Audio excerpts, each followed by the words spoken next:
He seemed very happy to just be in Mayapur, which at the time it was almost in the middle of nowhere.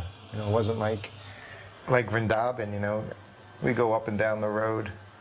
There was lots of activity, but here it was just very peaceful, and Prabhupada really enjoyed it. Sometimes, like in the afternoon or the morning, he would just go out with his beads, walk around on the veranda and just look out.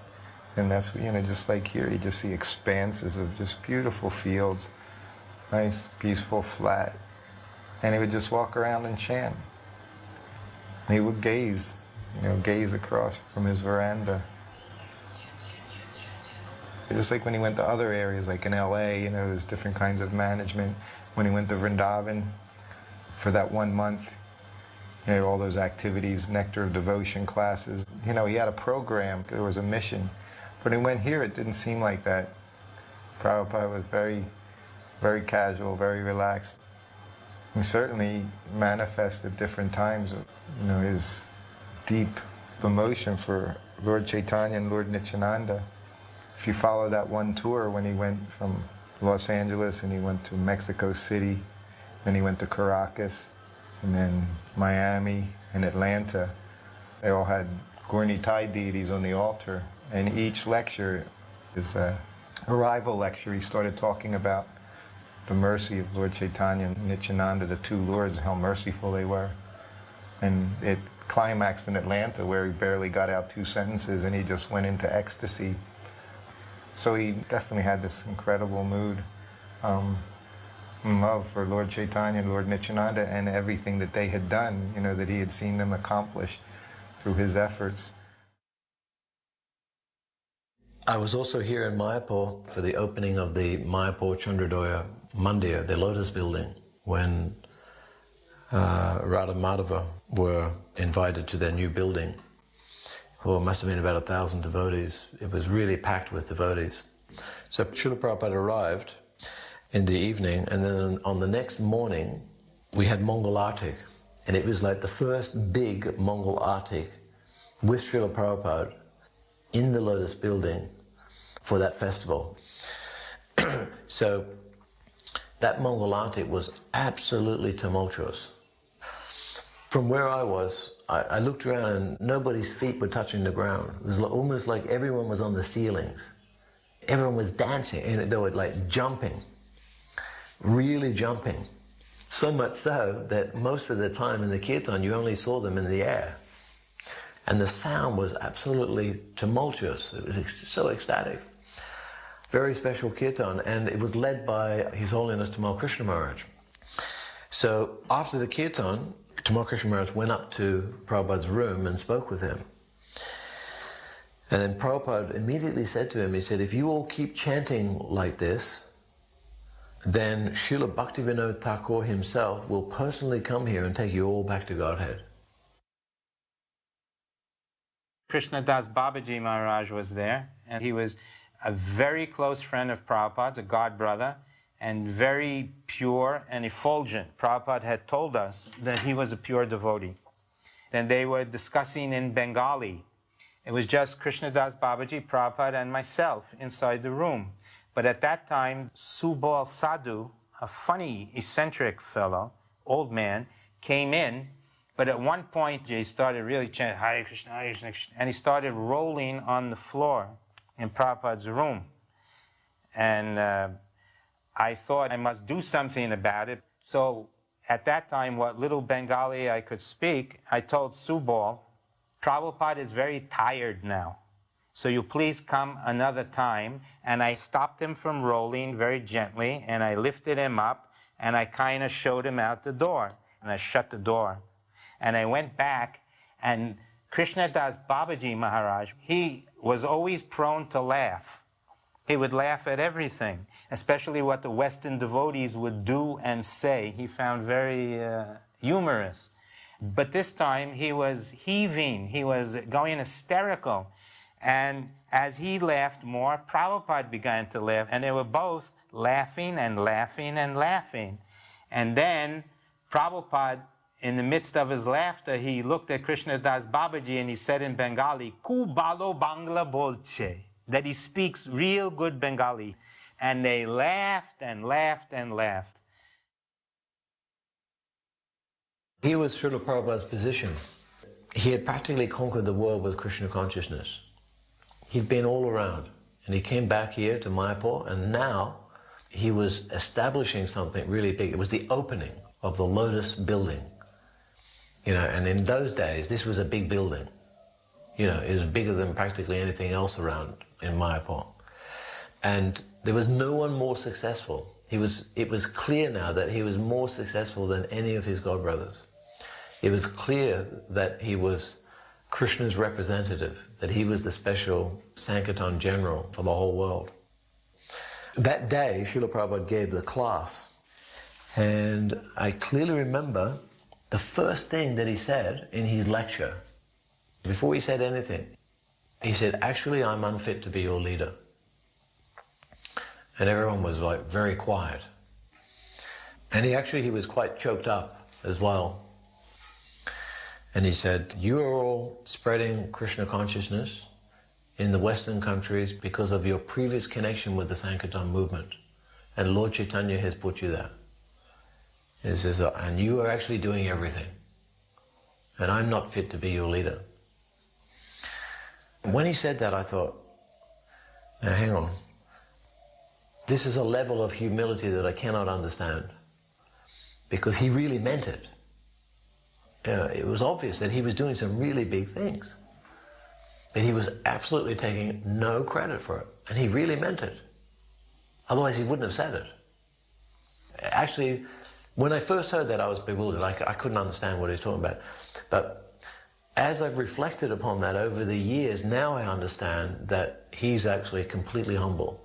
He has no sense of thinking that I am the doer. Prabhupada said, you should distribute prasad, let people know that we're giving out prasad. And the first time, this was 72, Prabhupada used to cook it, and we put it in buckets, and people came with their little bowls, and we had leaf plates.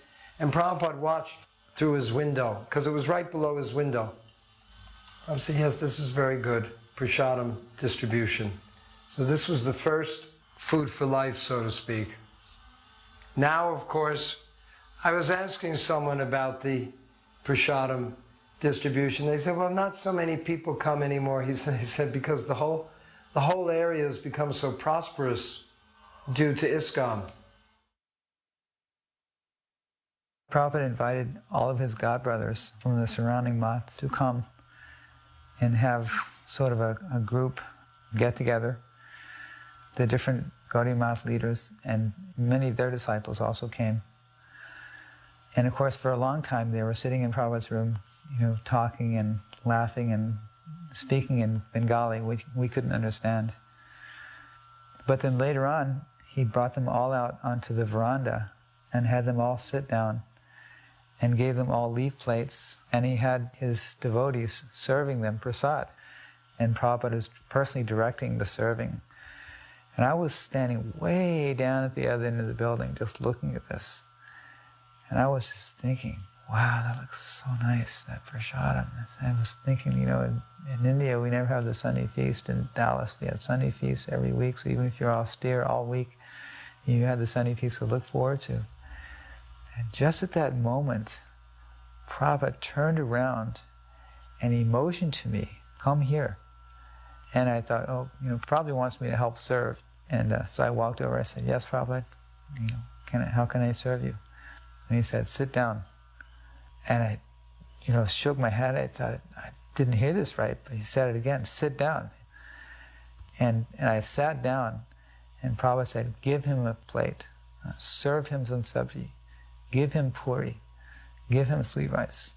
Just like that, he was directing all the serving, and he was going up and down, and as he was serving his godbrothers and their disciples, he was serving me also. I couldn't believe it. I was in ecstasy, eating, prasad served by my own guru, and it was really, really good. But at the same time, I was so embarrassed taking service from my guru. And at one point, Prabhupada said, would you like more puri? And I was too embarrassed to say yes. I said, no, that's okay. But Prabhupada knew my heart, so he said, give him more puri. So, like that. That was one of the most incredible experiences of my entire life. It says volumes about the relationship of the Guru and the disciple. How the Guru is, he's so exalted, but he's willing to serve his disciples at any moment. On Gaur Purnima morning, we went to the Ganges. And in those days, in '74, the Ganges was a long way away from the temple. It was a good 15-minute walk to the Ganges. So we were down there shaving our heads, and then we were going to take bath. And I remember that the devotee who was shaving my head was with this dull blade, and my head was getting cut, and so many things. And then Srila Prabhupada transcendentally came down with the sannyasis to the banks of the Ganga. He squatted down, took 3 drops of water on his head, and said, "That's the same as taking a bath." And then he walked back to the temple.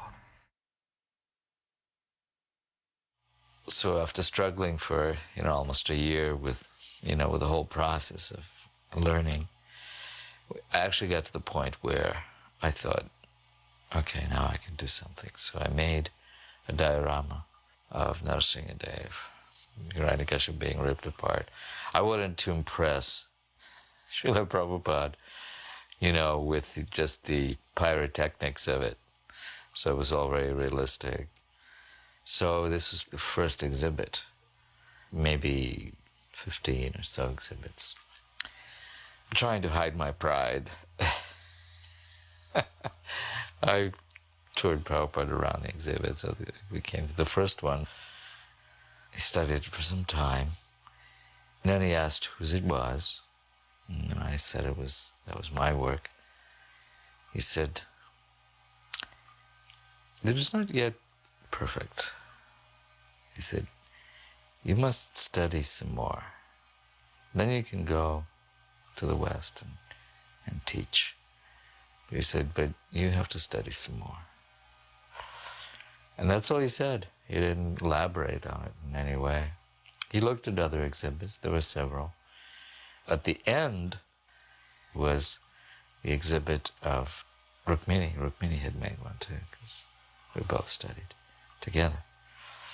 It was a diorama of Lord Chaitanya fainting before Jagannath. And Prabhupada stood at it and was visibly moved and happy to see it. He said, "Who has done this?"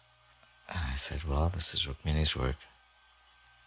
And Prabhupada said, "The wife is better." I felt, in a nutshell, humiliated, chastened, but grateful. I expected some encouragement, but it didn't come then. It came later, though, when we completed the work in Vrindavan for the installation. So we wanted to do the boat program, go village to village preaching by boat. Actually, we're discussing the name of the boat, and finally Srila Prabhupada accepted that name should be Nitai Padakamalam. And he installed the Gaur Nitai deities there. The